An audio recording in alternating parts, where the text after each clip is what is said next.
ایک بچہ فوت ہو گیا، بڑا جوان، بڑا خوبصورت،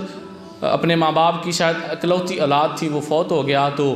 اس کا جنازہ لے کر جا رہے تھے تو پیچھے سے ماں بھی چل پڑی کہ میں بھی جاتی ہوں، جا کے جنازے میں شرکت کرتی ہوں۔ حالانکہ بخاری شریف کی حدیث ہے، نبی پاک علیہ السلام نے فرمایا کہ عورتیں جو ہیں وہ جنازے میں شرکت نہیں کر سکتی، منع کیا آپ علیہ السلام نے۔ عجیب سا یہاں پہ دیہاتوں میں رواج ہے کہ جڑی بی بی نے عدت نہیں پوری کرنی وہ منجی چکن لگا تھوڑی جی باہر ٹرے، وہ ایک دن اللہ کا حکم توڑ چھڑیا، دوجا باہر ٹرنے کا کی تک بنتا ہے۔ ایویں نویاں گلاں کون پہ ایجاد کر دینا، یہ کوئی اس کا قرآن و سنت کے ساتھ کوئی تعلق نہیں ہے کہ جس نے عدت پوری نہیں کرنی ہوتی وہ ساتھ تھوڑا سا باہر جائے تو پھر وہ عدت نہیں پوری کرتی۔ غلط ہے یہ، آپ عدت نہیں پوری کریں گی، کل کو اللہ آپ کو پوچھے گا کہ آپ کے خاوند نے اتنی زندگی بھر آپ کو کما کے کھلایا اور آپ نے اس کا مرنے کے بعد اتنا سا حق بھی نہیں دیا کہ آپ عدت پوری کریں۔ ہے بات پہ واپس آتا ہوں، عورت ساتھ چل پڑی،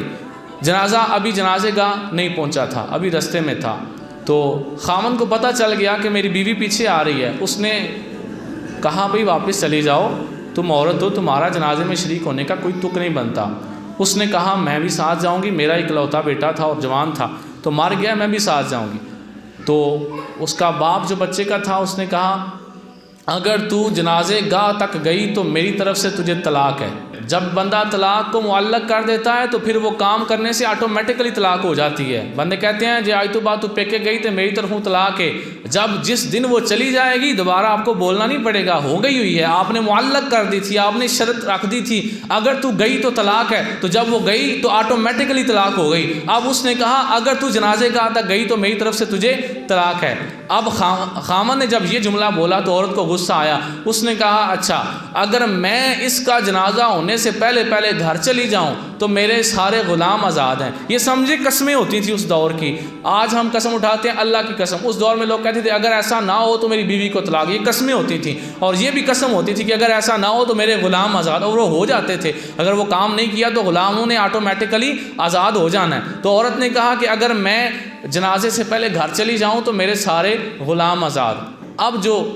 لوگ تھے ساتھ جنازے کے انہوں نے کہا بھئی تم دونوں کیا کر رہے ہو، تم دونوں نے تو بہت بڑی بڑی باتیں کر دی ہیں، اب اگر جنازے سے پہلے یہ واپس جائے تو اس کے تو سارے غلام آزاد، اس نے پتہ نہیں کتنے مہنگے خریدے ہوئے ہیں، جو غلام ہوتے تھے، جو کنیزیں ہوتی تھی بڑے مہنگے وہ بکتے تھے۔ تو انہوں نے کہا اگر یہ جنازے سے پہلے گھر چلی گئی تو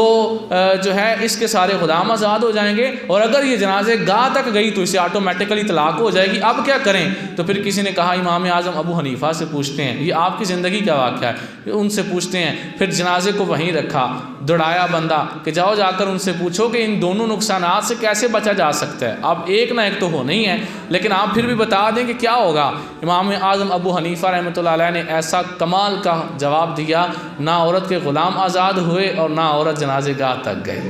اتنا کمال کا جواب دیا، اتنی عقل تھی آپ کی۔ کیا جواب دیا؟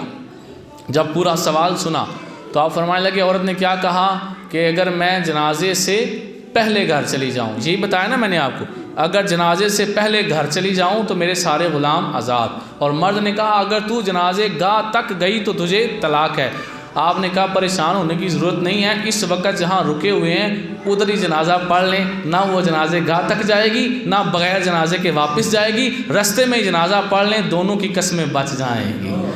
نہ اس کے غلام آزاد ہوں گے نہ اسے طلاق ہوگی، دونوں کام نہیں ہوں گے، لیکن جنازے گاہ تک نہ جائیں، جہاں رکے ہوئے ہیں ادھر ہی جنازہ پڑھ لیں۔ یہ آپ کا ایک عقل کا اتنا بڑا فیصلہ تھا اور اتنا تدبر تھا آپ کا کہ آپ اتنی جو ہے وہ عقل کے ساتھ فیصلہ فرمایا کرتے